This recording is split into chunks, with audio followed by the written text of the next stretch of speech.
யோ, கல்யாணம் ஆகி 3 வருஷம் ஆச்சு. எங்கயா சுத்தி பார்க்க போலாமா? பாலைவனத்துக்கு கூட்டிட்டு போறேன். இவரை கல்யாணம் பண்ணதுல இருந்து என் வாழ்க்கையே பாலைவனமா தான் இருக்கு. இதுல தனியா வேற பாலைவனம் போகணுமா? அப்ப அமேசான் காட்டுக்கு கூட்டிட்டு போ. கால்ல மெட்டி போட்டதுல இருந்து இந்த காட்டுல தான் கிடக்குறேன். மறுபடியும் காட்டுக்கு போகணுமா? கடலுக்கு போறியாடி? கழுத்துல தாலி ஏறினதுல இருந்து எனக்கு கடல்னா கண்டன்னு தெரியாது அவனுக்கு. இது என்னடா புது கதையா இருக்கு? இப்ப எங்க தாண்டி கூட்டு போக சொல்ற? இப்ப எதுக்கே கோபப்படுற? யாருன்னா?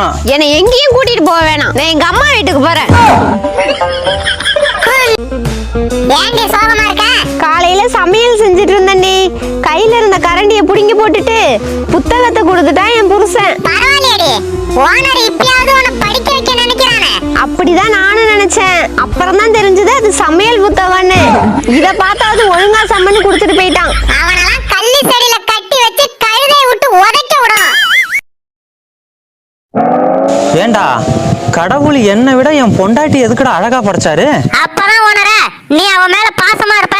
அப்புறம் ஏன் அவளை அடி முட்டாளா படைச்சாரு? அதனாலதான்டா அவ ஓ மேல பாசமா இருக்கா.